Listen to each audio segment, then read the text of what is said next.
Now you talk about terror. What about for me? I've been terrorized all my day. All my day.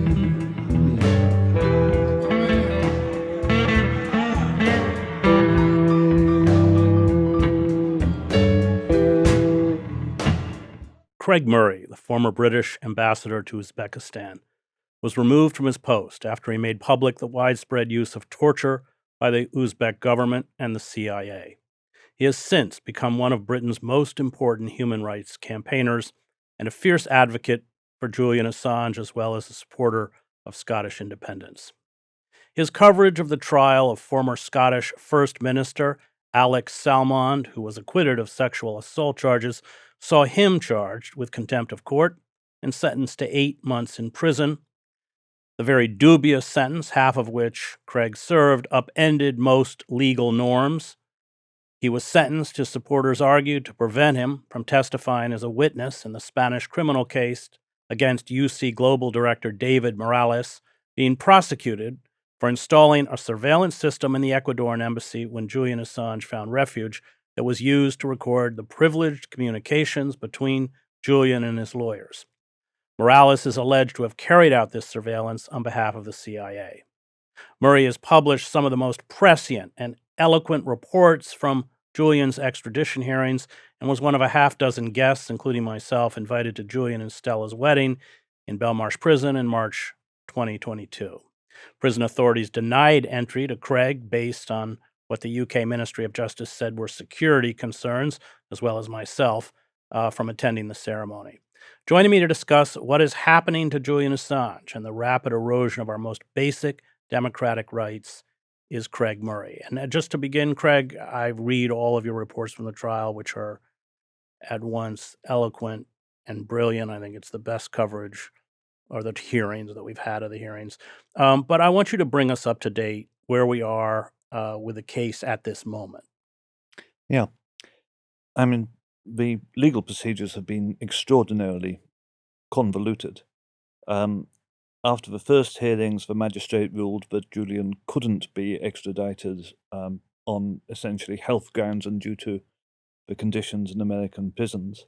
The United States then appealed against that verdict, and the High Court accepted the United States appeal on extraordinarily dubious grounds based on a diplomatic note giving certain assurances which were conditional and based on Julian's future behavior. And of course, the United States government has a record of breaking such assurances. And also, those assurances could have been given at the time of the initial hearing and weren't. And I don't think those assurances have any. It was a diplomatic note. It has no legal validity. It has no legal validity. It's not binding in any sense. And as I say, it is in itself conditional. It states that they may change this in future. It actually says that based on his behavior. Based on his behavior, it's actually, which they will be the sole judges of, and which won't involve any further legal process. They will just decide he's going into a supermax because they don't like the way he looks at guards or something. It's utterly meaningless. And as I say, and so the United States having won that appeal, so Julian could be extradited, it was then Julian's turn to appeal on all the points he had lost at the original extradition. And those include the First Amendment, include freedom of speech, obviously. They include the fact that the very extradition treaty under which is being extradited states that there shall be no political extradition. And this is plainly a very political case, and several other important grounds. That appeal was lodged. Nothing then happened for a year. And that appeal is an extraordinary document. You can actually find it on my website, craigmurray.org.uk. I've published the entire appeal document, and it is an amazing document. It's an incredible part of piece of legal argument. And some of the things it sets out, like the fact that the United States key witness for the charges was an Icelandic guy who they paid for his evidence. They paid him for his evidence, and he is a convicted paedophile and convicted fraudster. And since he has said he lied in his evidence and he just did it for the money, that's just one example of the kind of things you find. The documentation is not dry legal documentation at all. It's well worth going and looking through Julian's appeal. That appeal ran to, I think, 150 pages plus supporting documents. For a year, nothing happened. Then 2 or 3 months ago, it was dismissed in 3 pages of double-spaced A4, in which the judge, Judge Swift, said that there were no legal arguments, no coherent legal arguments in this 150 pages, and it followed no known form of pleading, and it was dismissed completely. And the thing is that the appeal was written by some of the greatest lawyers in the world. It was it's supervised and written by Gareth Peirce, who is, I would say, is the greatest living human rights lawyer. Those people have seen the film In the Name of the Father, starring Daniel Day-Lewis. Gareth is the lawyer, and she's played in the film by Emma Thompson. She is the lawyer who got out all those people who were framed by the British government for being members of the Irish Republican Army and terrorists, and they weren't. They were all framed. It was Gareth who got them out. She's won numerous high-profile cases. She has enormous respect all around the world. And this judge, who is nobody, is saying that there's no validity to her pleadings which follow no known form of pleading. And this is quite extraordinary. And am I correct in that he was a barrister essentially for the defense ministry? He served the interests of the UK government, and that's essentially got him his position. Is that correct? Exactly. He was the lead barrister for the security services. Well, he was a barrister who specialised in working for the security services, and he's on record as stating that the security services were his favourite clients because they are, organised and brilliant and cogent, and he's entirely a tool of the security services, and that's why he was given this particular job. So there's a right of appeal normally. Let me just interrupt because it's a little different from the American system. And I have tried to get my head around the UK legal system. It's an appeal to a 2-judge panel, a bit like our appellate court. And essentially, the appeal states that there wasn't sufficient grounds for the judge to make this ruling. Is that correct, basically? That's right. There's now, if you like, you were already at an appeal stage, and now you're an appeal to the High Court. Now you're making an appeal to the appeal court, which is actually the same court. It's physically the same place, and it's the same panel of judges. But it will be a different judge to Judge Swift. And the appeal now is to a 2-judge panel, and it's saying that it's an appeal for a right to further make the appeal. It's not an appeal for the entire judgment to be overturned. And Judge Swift, in his judgment, dismissing with contempt the entire case and not bothering really to answer any of the arguments, he said that this appeal has to be limited to 20 pages of A4, and that it will be timetabled as a 30-minute appeal. And that's 30 minutes. It's not 30 minutes for the defense. That's 30 minutes for the entire hearing. So plainly, that's a kind of summary process to just try and close off the final avenue of appeal. And this is all quite extraordinary. There's almost no pretense of due process involved here. But that's been true throughout the proceedings. One of the things I witnessed during the initial extradition hearings was that when procedural motions were made, for example, on whether certain evidence was admissible, the defense would stand up and argue why the evidence should be admissible, and then the prosecution would stand up and argue why the evidence should not be admissible. And then the judge would give her ruling. But the judge came into court, and the public gallery is seated above the judge. You're higher than the judge, so you can look down on the judge. And I saw 100% for certain. The judge came into court with her ruling already typed out before she heard the arguments. And she sat there almost pretending to listen to what the defense was saying for an hour and what the prosecution was saying for an hour. Then she simply read out the ruling. It's like the Queen of Hearts It was in Alice in Wonderland, giving the verdict before she hears the sentence. Precisely that. But exactly, it's much more convenient. And my own strong suspicion is it's not the judge who wrote that ruling. Right. That's what she was given, as this is what we want as a ruling on this one. And just before we go on, I mean, you and I have you've covered it more extensively than I have, but I've covered it and have been in London for some of the hearings. On the most basic level, the evisceration of attorney-client privilege, because UC Global recorded the meetings between Julian and his lawyers, that in a UK court, as in a US court, alone should get the trial invalidated. Yeah, in any democracy in the world, if your intelligence services have been recording the client attorney consultations, that would get the case thrown out. What the Americans are claiming, what the Americans claimed in court, and the British government and the British judge accepted, was that the CIA, having recorded all the material, did nothing with it. They didn't give it to anybody. They did not give it to the Justice Department, that nobody else in the American government saw it.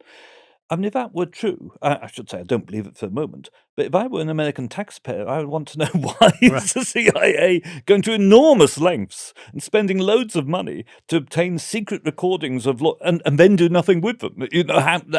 How can that be true? It makes absolutely no sense, and any judge would laugh that out of court. It's like me saying that, I did rob the bank round the corner, but I wasn't going to spend the money. I was just keeping it in the cupboard, so that's okay. It's just completely ludicrous, and the fact that was accepted, it's one of many just extraordinary rulings in this case, and it's actually hurt me. To be honest, I had some belief in the judicial system. I had some belief that in Western democracies there is due process and there's a certain amount of fairness. I now don't believe that at all. I've absolutely, completely come to the conclusion that it's a charade and a fake, and the powers behind the scenes dictate what happens in major cases in the justice system. Well, you had 3 months in jail, I guess, to get that point driven home to you.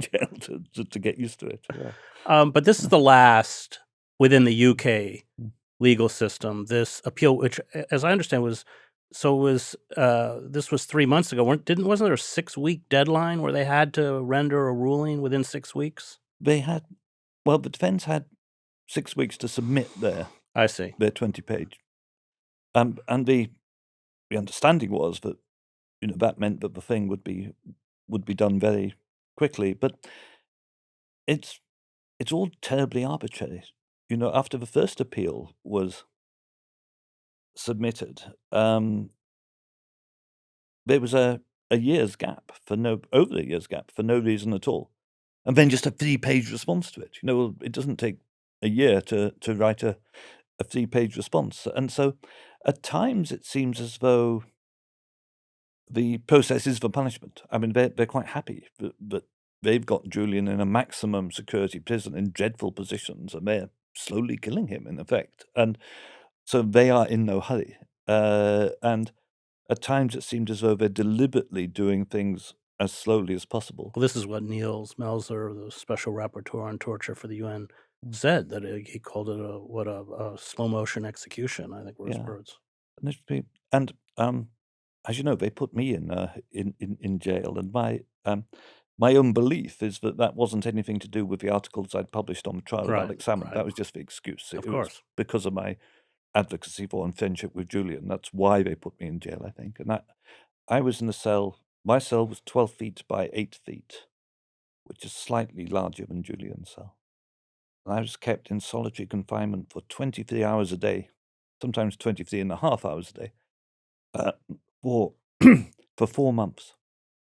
And that's extremely difficult. It's extremely difficult. But I knew when I was leaving, I Yeah. had an end date. To be in those kind of conditions as Julian is, and having for years and years, and no idea if it will ever stop, no idea if you will ever be let out alive, let alone not having an end date. I just can't imagine, Yeah. how psychologically crushing that would be. Well, we heard some very disturbing testimony at the hearing Mm. about his psychological state, which, to her credit, Baritzer took into the judge She did. took into account, and calling the suicide hotline and hallucinating and banging his head against the wall. I mean, he's been 4 years now, is it, in this high security prison in London at Belmarsh, and then 7 years Mm. in the embassy. And it's amazing this is happening. He's a publisher. I know. For goodness sake. He's not even a whistleblower I himself. know. He's just Unlike a publisher. Ellsberg, people forget Ellsberg took the documents. Yeah, exactly. Julian published them. Yeah, He didn't take them. Yeah, that's exactly right. And when I myself blew the whistle, the Financial Times published the information. This is on the black sites on in black sites, Uzbekistan. an extraordinary Right. rendition. Yeah, and I was fully expecting to go to jail at that stage. I thought, I'm a whistleblower. I've done this for moral reasons. I'm prepared to go to jail for it. I think we've got to stop this extraordinary rendition program. That means me going to jail. I'm prepared to take that. I'd have been astonished if they'd locked up the editor of the Financial Times for publishing the information. That's not how the system works. It's the whistleblower who takes the moral responsibility. This is a publisher, and you're locking him up with literally the worst terrorists in Europe who are kept in that maximum security establishment. Why? It's quite extraordinary. Look at me. I'm an old bloke who writes, and I was kept in solitary confinement for 4 months. Well, why? Why does Julian need? Why are we such a danger that you have to be kept in the same conditions as serial killers? Well, because you're exposing truths, very inconvenient truths about the reality of the systems that we live under, which you're right, it's a democratic facade, but it's not democratic anymore, like the late Roman Republic. I want to talk about, so once this two-panel hearing is over, and I think it's a pretty safe assumption that they will reject the appeal. What happens then? The immediate thing that will happen is that Julian's lawyers will try to go to the European Court in Strasbourg to European Court of Human Rights. European Court of Human Rights to submit an appeal and get the extradition stopped pending an appeal. The worry is that Julian would instantly be extradited. That the government wouldn't wait to hear from the European Court. Explain to Americans what it is and what jurisdiction it has in the UK, the European Court. Yeah. The European Court of Human Rights is not a European Union body. It's a body of the Council of Europe. And it has jurisdiction over the European Convention of Human Rights, which guarantees basic human rights. And therefore, it has legally binding jurisdiction over human rights violations in any member state of the treaty. So it does have a legally binding jurisdiction and is acknowledged as such normally by the UK government. They're very powerful voices within the current Conservative government in the UK, which wants to exit the Convention on Human Rights. But at present, that's not the case. The UK is still part of this system. And so the European Court of Human Rights has legally binding authority over the government of the United Kingdom purely on matters that contravene human rights. And if they do extradite him, I mean, they've essentially nullified that process. I mean, the fear is that, of course, the security services would know about the ruling in advance. He'd be on the tarmac and Yeah. shuttled, sedated and put in a diaper and hooded or something and put out a CIA flight to Washington. I want to talk about if that happens. I think it's certainly very possible. What we need to do here, and I know part of the reason you're in the United States is to prepare for that should it take place. I think you will try and cover the hearings and trial here as you did in the UK. But let's talk about where we go if that event occurs. Yeah. Well, I think the first thing to say is that if that happens, on the day it happens, it will be the biggest news story in the world. It will be a massive news story. So we have to be prepared. We have to know who from the Assange movement or who from his defense team, who's going to be the spokesman, who are going to be the spokespeople, who are going to be offered up to all the major news agencies, because we have to affect the story on day one. Because if you get behind the story, and we know what their line will be, they'll put out all these lies about people being killed because of WikiLeaks, about the American security being endangered. We know all the propaganda that they will try to flood the airwaves with. So we need to be ready and ahead of the game to know who our people are, who are going to be offered up to interview, who are going to proactively get onto the media, and not just the alternative media like this media, but onto the mainstream media as well, so-called mainstream, and get out the story. So those things have to be taken, and then there are all the practical things. The many on Julian's family, which will need to come over to support him. We'll need to know immediately how to get them, where to get them to, what their accommodation is going to be. We need activists on that day to be ready to go out and start demonstrating all over the United States. And one thing that I really believe, I've been very on this tour I'm on in the States at the moment. I've been meeting activists, and there's a huge base of very experienced and extremely impressive activists who are interested in the Assange case, but there's no real spark to it yet. I think the day he arrives, and you will have the Deadwood press, like the Washington Post and the New York Times, will be running editorials saying this shouldn't be happening. So there will be much more public awareness of what's happening and what's behind it.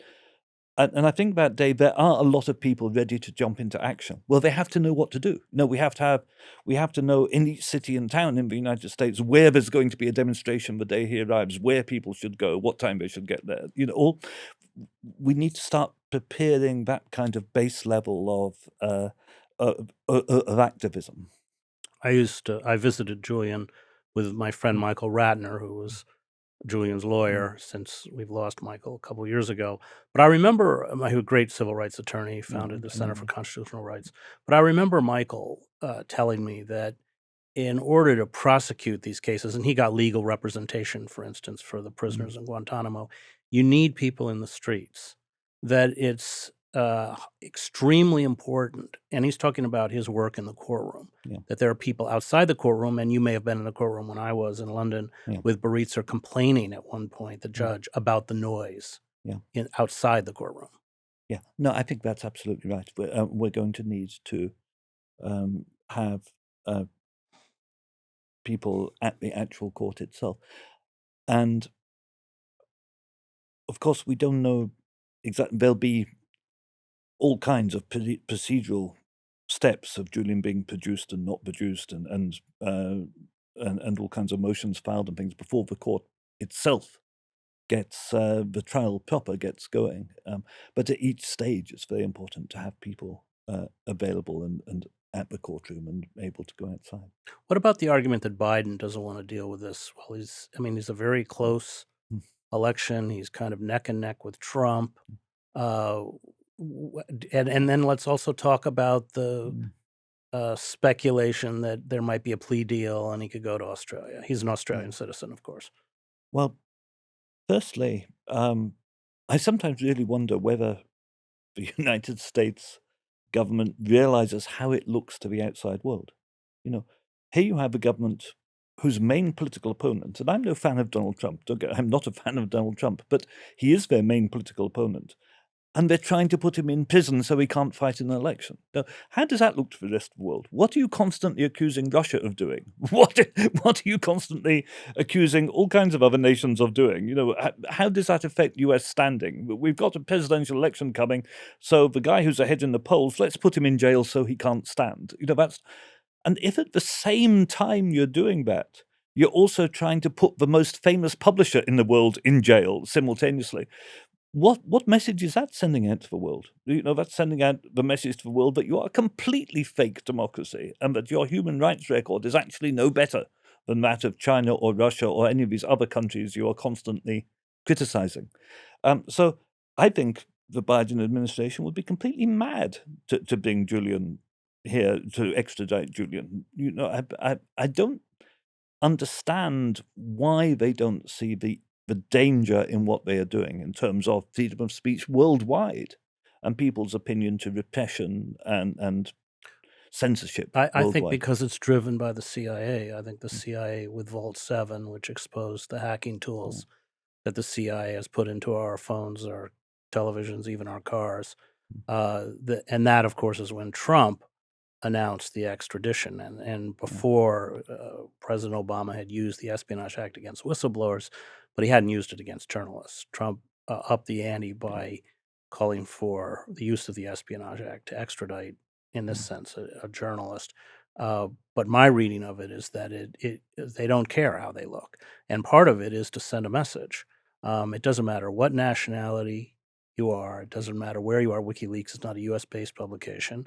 Doesn't matter where you are. If you expose the kind of information that Julian and WikiLeaks exposed, we're going to come for you. Isn't that the message? I think that's absolutely right. And this, again, it's amazing they don't see the dangers in this claim of universal jurisdiction. The United States isn't going to be the most powerful country in the world for much longer. Arguably, it already isn't. But China is growing stronger and stronger. What are they going to say when the Chinese start plucking away American journalists for having published something rude about China, even though they've never been to China? And this claim of universal jurisdiction is extraordinary.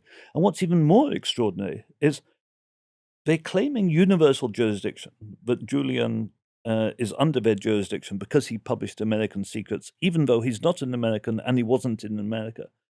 And at the same time, while they claim jurisdiction over him, they're claiming he has no First Amendment rights because he's an Australian.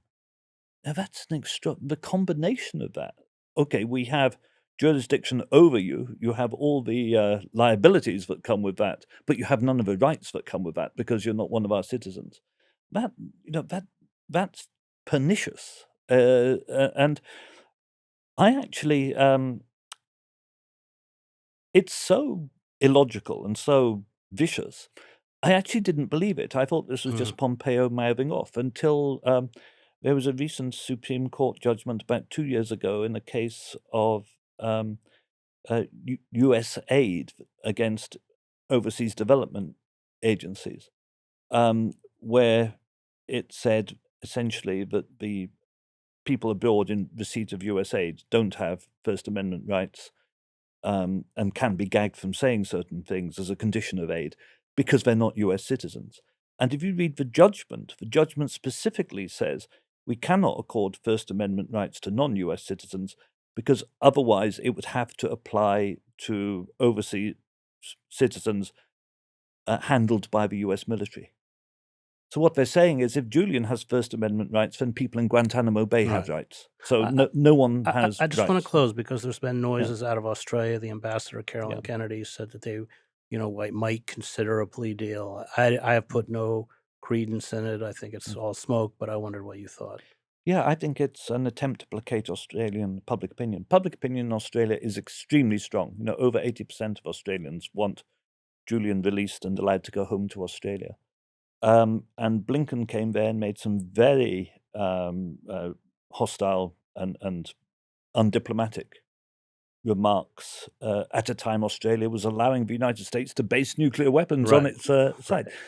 And so I think Caroline Kennedy came out of this. I think it's a lie, frankly. There has been no approach from the Justice Department or from the State Department offering any kind of plea deal. It's purely smoke and mirrors to try to distract the Australian public. Caroline Kennedy was lying to the Australian public. That's pure and simple. Great, thanks. That was Craig Murray, the former British ambassador to Uzbekistan and one of the great champions of Julian Assange. I want to thank the Real News Network and its production team, Cameron Granadino, Adam Coley, David Hebden, and Kayla Rivera. You can find me at chrishedges.substack.com.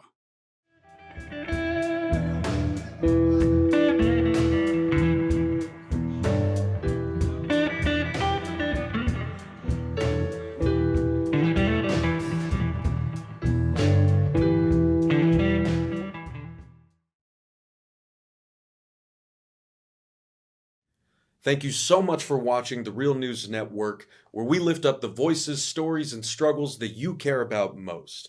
And we need your help to keep doing this work. So please tap your screen now, subscribe, and donate to the Real News Network. Solidarity forever.